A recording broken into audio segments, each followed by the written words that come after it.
इस भूमि के स्पर्श से श्यामा श्याम के हृदय में आह्लाद प्रकट होता है। भागवत जी में एक श्लोक आता है, बरहा पीड़म नटवर बपुः कर्णियो कर्णिकारम विव्रधवासः कनक कपिसं वैजयंतीं च माला रंध्रान वेणुन रधर सुधया पूरयन् गोप वृंदे वृंदारण्य स्वपद रमणम प्राविशद गीत कीर्ति। कि श्री लाल जी जब दाऊ जी के साथ अपने नित्य सखाओं के साथ वृंदावन की भूमि में विहरण करते हैं, अपने चरण पधराते हैं, तो वैसे ही इस भूमि की दिव्य महिमा है और लोक लोक में कीर्ति बढ़ती जाती है। प्रभु के हृदय में नवीन अंकुरण होने लगता है। श्री दाऊ जी से श्री लाल जी कहते हैं कि भैया आज इस भूमि का वृंदावन का स्पर्श करते ही मेरे हृदय में नवम अनुराग प्रकट हो रहा है, एक नवीन आह्लाद मेरे हृदय में जागृत हो रहा है। ये भूमि दिव्य है। फिर जहाँ श्यामा श्याम विहरण कर रहे हैं, ये नित्य नवनिवृत निकुंज श्री वृंदावन धाम, इसकी महिमा कहाँ वर्णन करें, कैसे वर्णन की जाए। जिस समय श्री जी लाल जी यहाँ विहरण करते हैं, वृंदावन की भूमि दिव्य सुकोमल है ही, अति सुकोमल है, दिव्य है। पराग और सुकोमल हो जाता है। श्री वृंदावन महिमामृत में लिखा है कि भूमि अपना हृदय बिछा देती है। वृंदावन धाम वृंदाटवी अपने हृदय को बिछा देती है। पराग चुभेगा, उसे भी हटा देती है। इतना दिव्य है यहाँ की, क्या वर्णन करें। तो रसिक जन जो देख रहे हैं, जान रहे हैं, वही इसका अनुभव कर सकते हैं, या जिसके हृदय में इस रस को प्राप्त करने की, इस धाम की, इस वस्तु को प्राप्त करने की बात आ गई, वही जान सकते हैं। ऐसा सुख कहीं नहीं। 3 लोक 14 भुवन प्रेम कहूँ ध्रुव नाय। जगमगि रहो जराव सो श्री वृंदावन माय। वृंदावन में एक छत्र होके यहाँ वर्षा होती है। बरसत जुगल किशोर निरंतर यमुना जी के पुलिन पर प्रेम की वर्षा करते श्यामा श्याम विहरण करते रहते हैं।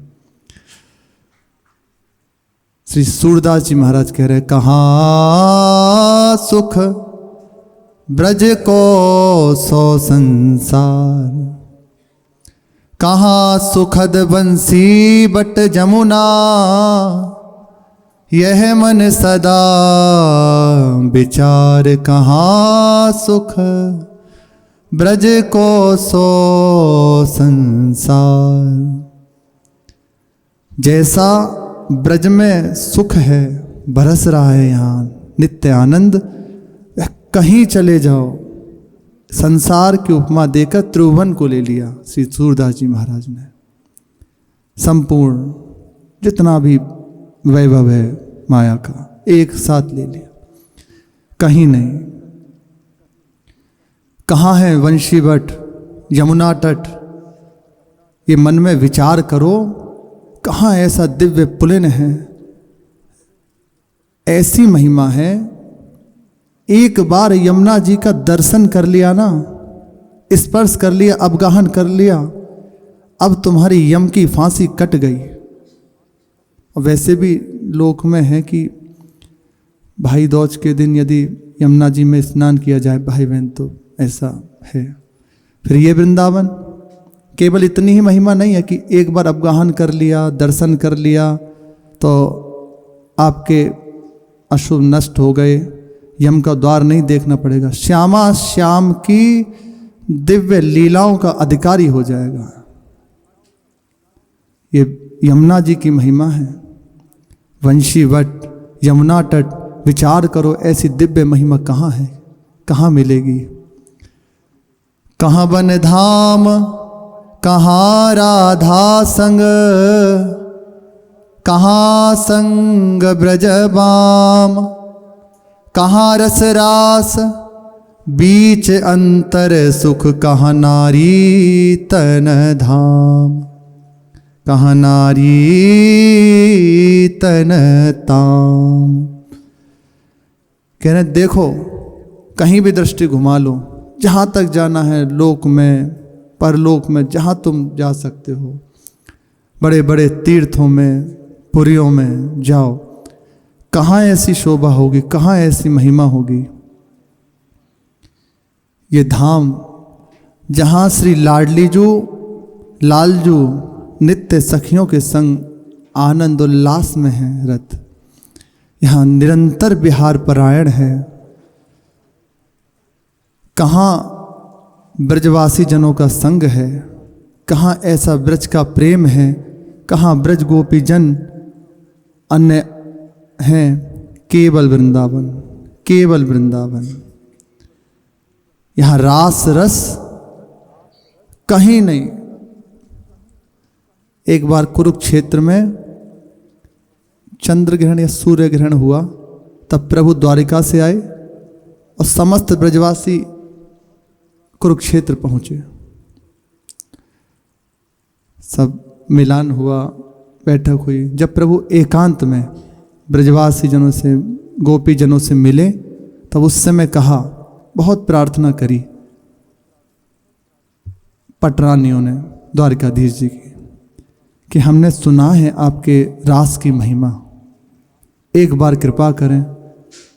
ब्रजवासी जन हैं ही, जो ब्रज गोपी जन हैं, आप भी हैं, एक बार हम भी उसका दर्शन करना चाहते हैं।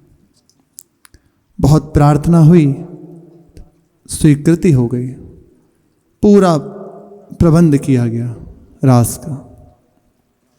रास प्रारंभ हुआ, पर जो आनंद वृंदावन की भूमि से स्फुरित होता है वह नहीं। वही प्रभु हैं, गोपी जन भी हैं, पर स्वयं कहने की वृंदावन नहीं है। इसलिए ये रास का रस अनुभव में नहीं आ रहा, हृदय में वो बात ही नहीं आ रही। कहाँ रस रास, कहाँ राधास, कहाँ है, कहाँ है, बिल्कुल अंतर नहीं है। ये प्रभु जो वृंदावन विहारी हैं, यद्यपि हमारे प्रभु कभी वृंदावन से अलग नहीं जाते। वृंदावनम परित्यज्य पादमेकम न गच्छति, पर जो अवतार धारण किए प्रभु वह गए, उन्हीं की लीला के लिए दर्शाया उन्होंने कि वृंदावन वृंदावन है। कहाँ लता तरु तरु प्रतिबूझनी, कुंज कुंज नवधाम, कहाँ विरह सुख बिनु गोपिन संग, सूर श्याम मन काम। कहाँ है लता, लताओं से जब प्रभु अंतर ध्यान हो गए रास के मध्य में, गोपियाँ लिपट लिपट के बार बार पूछती हैं, एक एक तरुलता से पूछते हैं, कहीं तुमने हमारे प्रीतम को देखा है। वह वार्ता करना, और बड़े बड़े रसिक जन, यह एक दूसरा यहाँ हृदय से लगा लगा के लताओं से कहते हैं, हमें वृंदावन का वास दे दो, यदि आप कृपा करें तो हमें ब्रज का वास मिल जाए। एक उपमा कि जब प्रभु अंतर ध्यान हो गए तो उनके ढूंढने के लिए गोपीजनों से कह रहे हैं कि कहाँ है वह धाम, कहाँ है प्रभु, कहाँ है श्याम सुंदर, आप कृपा करके मिला दीजिए। और दूसरा, जब उपासक के हृदय में ब्रजवास की हृदय दृढ़ इच्छा जागृत होती है, तो लताएं, ये रजरानी, यमुना जी, यहाँ के रसिक जन, इनकी बिना कृपा के ब्रज का वास प्राप्त नहीं हो सकता। एक एक लता को हृदय से लगाकर पुकारते हैं, हम पे कृपा करो।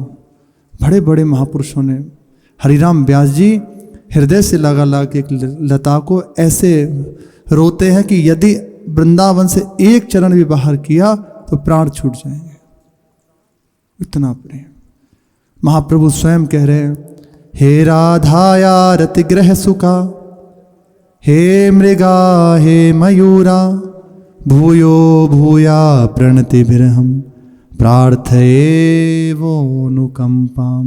हे वृंदावन के समस्त वासी जनों, सबके चरणों में प्रणाम। मैं आपकी शरण हूँ, मेरे ऊपर कृपा करें।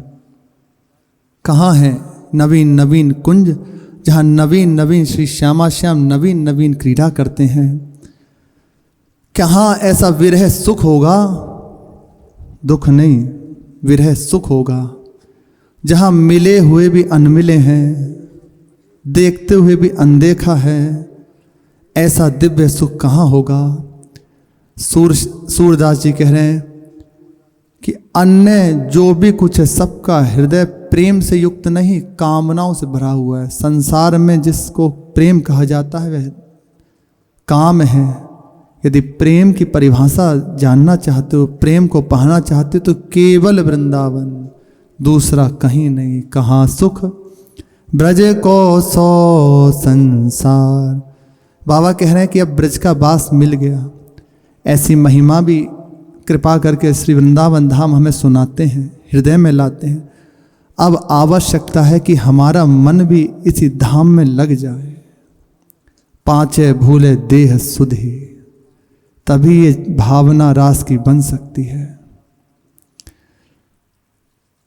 बिना जब तक मन इसमें प्रवेश नहीं होगा, और होता है रसिकाचार्यों की कृपा से, जब तक किसी रसिक महापुरुषों के चरणों का आश्रय नहीं, उनकी आज्ञा का पालन नहीं, उनकी चरण धूलि अपने मस्तक पर नहीं रखी, तब तक वृंदावन का सुख प्राप्त नहीं हो सकता, नहीं हो सकता। बड़ी कृपा हुई है जिन्हें वृंदावन का वास मिल गया। कुछ नहीं करना उन्हें। आपसे भजन नहीं हो रहा ना, कुछ और भी मत करो। यहाँ का प्रभाव है, बलात् चित्त को ये घसीट लेगा। ये वृंदावन का प्रभाव है। जैसे निरंतर नाम रटन करें तो ऐसी दिव्य उसकी महिमा है कि आपके हृदय को आप बिना प्रयास के घसीट के श्यामा श्याम के चरणों का अनुरागी बना देगा। ऐसे धाम, केवल धाम वास हो रहा है, कोई साधन नहीं हो रहा, तो निश्चित निश्चित श्यामा श्याम की प्राप्ति धाम करा देगा। हमसे चूक हो जाती है, हमारी रहनी बिगड़ जाती है। धाम में रहते हुए हम संसार का महत्व नहीं त्याग पाते हैं। अमुक स्थल बड़ा सुंदर है, अमुक देश में ऐसा कुछ है, ये नहीं। धाम से बढ़ के कुछ नहीं होगा, पर हमारे लिए सर्वोपरि केवल धाम लाभ लेना है ना, ये है।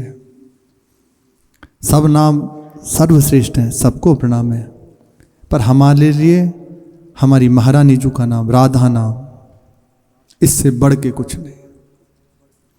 धाम हैं प्रभु के और भी हैं, लेकिन हमारे लिए श्री वृंदावन धाम से बढ़ के कुछ नहीं। ऐसी निष्ठा हृदय में धारण करनी पड़ेगी। आप कहेंगे कि सत्संग में सुना है कि आपको कुछ नहीं करना पड़ेगा। आप कह रहे हैं कि इतना तो करना पड़ेगा। कुछ मत कीजिए तो कुछ करना नहीं पड़ेगा। यदि कुछ करते हैं तो ये करना पड़ेगा। समझ रहे हैं? कुछ मत कीजिए तो सब कुछ हो रहा है, हो जाएगा। आपको मन नहीं लगाना पड़ेगा, आपको इंद्रियों को जीतना नहीं पड़ेगा। सब आपके अधीन हो जाएंगे। मन श्यामा श्याम के चरणों में आसक्त हो जाएगा। पर कुछ और मत कीजिए। कुछ और जब करने लग जाते ना, इसलिए कही जाती है कि ऐसे चलो, नहीं तो समर्थ है वृंदावन धाम। केवल वृंदावन आराध्य श्री श्यामा श्याम की प्राप्ति वृंदावन की कृपा से होती है, दूसरे किसी तरह से नहीं। ये महापुरुषों की उद्घोष है। यहाँ की रजरानी, यमुना जी, लता पताएं, रसिकजन, इनकी कृपा से। इसलिए ब्रजभूमि में, ब्रज दुलारे में, श्री महारानी जी के चरणों में मन को रमा दें। आप प्रयास कीजिए। जैसे प्रातःकाल महाराज जी कह रहे थे कि कछुए किसी दौड़ से चलिए, पहुंच जाओगे। निश्चित पहुंच जाओगे, और पहुंचना कहीं नहीं, यहीं है, आ जाएंगे प्रभु। सच्ची बात है, यहाँ के समान सुख नहीं है कहीं। दिव्य बड़े बड़े महापुरुष जहां भी हुए यहीं आए लौट के। अब हमारे हृदय में धाम के सिवा किसी और की बात न रह जाए। ये वृंदावनी कृपा करके सुना रहे ना, ऐसे दे देंगे, पर जितना हो सकता है हम कुछ और छोड़ने की प्रयास करें इन्हीं के बल से। प्रसंग में चल रहा है श्री महाराणा सांगा का विष के बाण लगने से निधन हो गया। विष का बाण लगा, उसकी औषधि हुई, स्वस्थ होने लगे। उन्हीं में से किसी एक जन ने फिर उन्हें विष दे दिया, जिसके कारण उनका निधन हुआ। मेवाड़ की राजगद्दी पर भगवान एकलिंगनाथ के दीवान के पद पर श्री रतन सिंह जी विराजमान हुए। अब ये घर की कलह प्रारंभ हो गई। इसीलिए कई दिन पहले कहा था ना कि अगर एकजुटता हो तो निश्चित कोई तोड़ नहीं सकता, पर आपस में फूट के कारण सब ध्वंस हो गया। महाराणा सांगा जी की 3 पत्नी थी। पहली पत्नी जी से श्री भोजराज जी का प्रादुर्भाव हुआ। दूसरी पत्नी धनाबाई जी, इनसे श्री रतन सिंह जी का जन्म हुआ। और तीसरी पत्नी करमेती बाई, कर्माबाई, जिन्हें हांडी रानी भी कहा जाता है, उनसे विक्रमादित्य और उदय सिंह जी का प्रादुर्भाव हुआ। इन्हीं से जन्म हुआ इनका। हांडी रानी महाराणा सांगा जी की बहुत प्रिय थी। तीनों पत्नियों में सबसे ज्यादा प्रेम हांडी रानी को महाराणा सांगा करते थे। जिस समय भोजराज जी का शरीर पूरा हुआ, उस समय हांडी रानी ने महाराणा सांगा से वार्ता करके अपने दोनों पुत्रों के लिए, विक्रम सिंह और उदय सिंह जी के लिए, रणथंबोर की जागीर लिखवा ली, अलग करा लिया कि आपके बाद मेरे पुत्रों का ये हिस्सा होगा। भोजराज जी तो पधार गए, पर अब मेरे पुत्रों का हिस्सा दे दीजिए। उन्होंने लिख दिया। अजयगढ़ रणथंबोर अलग अलग रहे, कि एक ही पूरा प्रांत है, अलग अलग रहे। ये रतन सिंह जी को पसंद नहीं था। उनने सोचा कि चित्तौड़ का हिस्सा होकर इतना बड़ा राज्य फिर ये अलग हो जाए, ये ठीक नहीं है। वे चाहते थे कि ये एक ही हो जाए, अलग ना रहे। उन्हें पसंद नहीं था। लेकिन जब तक महाराणा सांगा विराजमान थे उनके सामने, वह बोल नहीं सकते थे, अपनी बात ये कह नहीं सकते थे कि ऐसी परेशानी मुझे ये रुचता नहीं। चुप थे। राजगद्दी पर बैठने पर उनके हृदय में सबसे पहले यही बात आई कि ये दोनों एक हो जाएं, चित्तौड़ और रणथंबोर एक ही हो जाएं, अलग अलग ना रहे। लेकिन जो सौतेली माता हांडी रानी है, उन्हें पसंद नहीं था। वह चाहती थी कि हम राजगद्दी पर हमारा पुत्र बैठे, विक्रम सिंह, महान दुष्ट आत्मा, बिल्कुल विपरीत। अब ये कलह इतनी बड़ी, तो इसमें पारिवारिक वैमनस्य बढ़ता चला गया।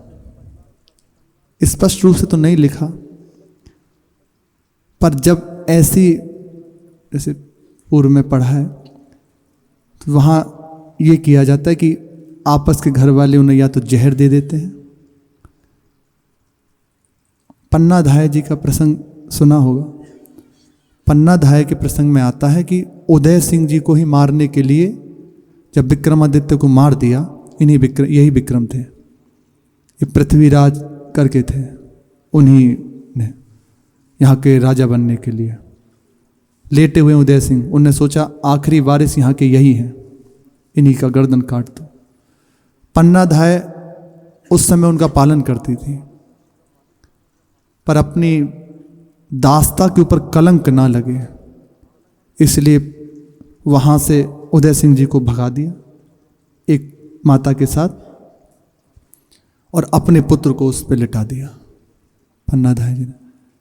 तो घर के ही चचेरे भाई ने आकर उन्हें तलवार से काट दिया। बड़ा बुरा है राज्य का लोग, यदि प्रभु के चरणों का आश्रय नहीं ना तो ये है दशा। किस चीज की कमी है? महाराजा है, किस वैभव की कमी है? दास दासियां भटक रहे हैं आगे पीछे जी हुजूरी करने के लिए, पर प्रभु के चरणों का आश्रय नहीं तो ये दुर्दशा है। अपने हाथों से स्वयं नरक के पथ को तीव्रता से दौड़ते जा रहे हैं। प्रभु के चरणों के बिना आश्रय के कुछ भी कर लो, बिना प्रभु के भजन किए कहीं शांति सुख नहीं मिल सकता। हांडी रानी राजमाता है और राजगद्दी पर रतन सिंह जी बैठे हुए, पर हृदय में द्वेष बढ़ रहा है, कैसे इसको मारें और इसकी जगह मेरा पुत्र बैठे। ये कलह इतनी बढ़ गई कि रतन सिंह जी को प्राणघातक सिद्ध हुई, उनका शरीर पूरा हो गया। घर में ही किसी ने जैसे उन्हें जहर दिया, ऐसे ही घर में से ही किसी ने उन्हें। महाराणा रतन सिंह जी के मरने के बाद उनकी पत्नी महारानी पवार जी उनके सब को लेकर सती हो गई ससरी। इनकी एक पुत्री थी श्याम कुमार बाईसा। मीरा जी ने बहुत प्रेम करते और इन्हें आशीर्वाद भी दिया था जहाँ महारानी बनेगी आगे जाकर। तो ये अपने छोटे से बालपन से ही मीरा जी के समीप रही, उन्हीं का दुलार पाकर बड़ी हुई। आगे इनका प्रसंग है। इनकी यही पुत्री थी श्री श्याम कुमार बाईसा। इनके बाद राजगद्दी पर चित्तौड़ की विक्रम संवत 1588 में कलयुग के अवतार ऐसा विक्रमादित्य विराजे। अविश्वासी और ओछे स्वभाव के थे, किसी की भी बात मानना इनके स्वभाव में नहीं था, सबका अपमान। अहंकार इतना बड़ा हुआ कि किसी को कुछ नहीं समझते थे।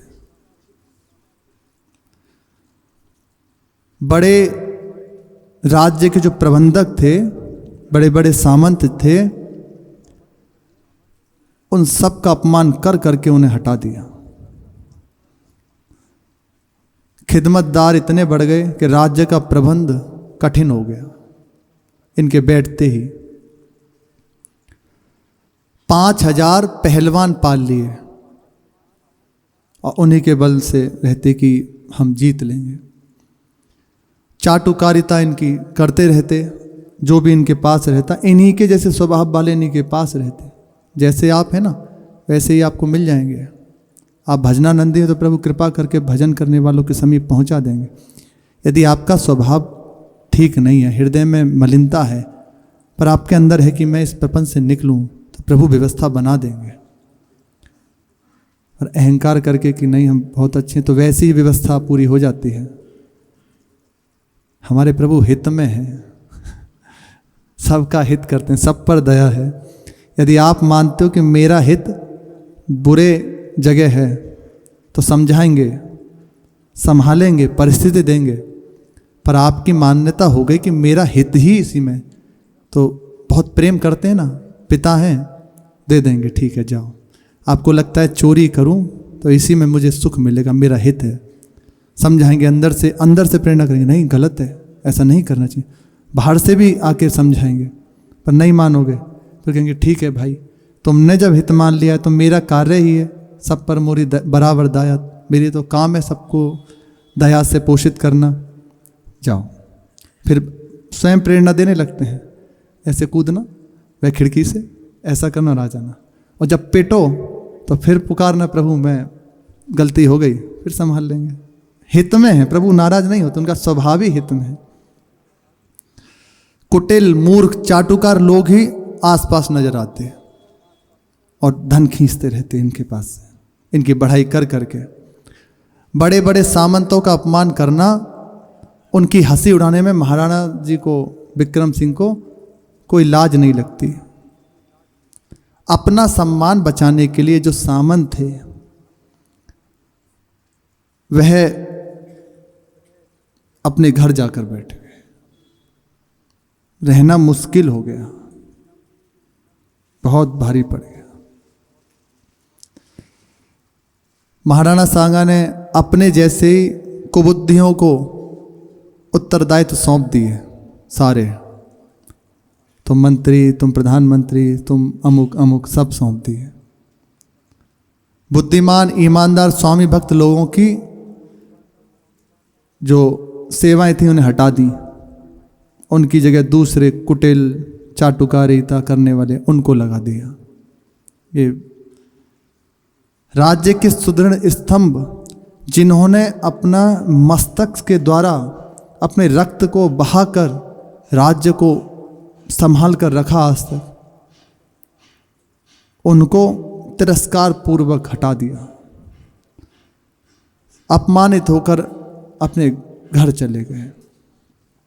जो त्याग और बलिदान की मूर्ति बने थे, सीढ़ियां बने थे इस राज्य की, वे ऐसे हो गए जैसे दूध की मक्खी, बिल्कुल हटा दिया। कोई भी ऐसा उमराव नहीं बचा इसका अनेकों बार अपमान नहीं किया विक्रम सिंह ने। कड़वे वचन, अपमान सभा में, वह सब कहीं मातृभूमि से द्रोह ना हो जाए, हमारी स्वामी भक्ति पर दाग ना लग जाए, इस बात से भयभीत और चुप रहते, कहीं हमें कोई दोष न लग जाए। जो हमने अब तक सेवा करी है, इनके कारण कहीं ऐसा ना हो कि हमारी स्वामी भक्ति पर कलंक लग जाए। अब इनका आक्रोश बढ़ने लगा, इतना ही नहीं रहा। एक दिन महाराणा विक्रम सिंह ने उदय कुंवर बाई साहब को बुलाया, ये इनकी बहन थी। कहा, जीजा भाभी महाराज को अर्ज कर दो कि नाचना गाना हो तो महलों में करने की कृपा करें, मंदिरों में, चौड़े चौगान में, संतों को कह रहे हैं, मोड़ों के बीच में, भीड़ में जाकर अपनी कला ना दिखाएं। बहुत कड़वा बोले। यह रीत आपके पीहर में होगी, बहू बेटियां, यह तो बहुत ही दूसरों के सामने नाचना गाना, ये आपके पीहर में रीति होगी। मैं कल उधर से निकल रहा था तो देखा कि भीड़ के बीच में आराम से नाच गा रही हैं, जैसे कोई बरजने वाला ना हो, सब मर गए हों। कल तो मैं सह गया, पर आगे नहीं सहूंगा।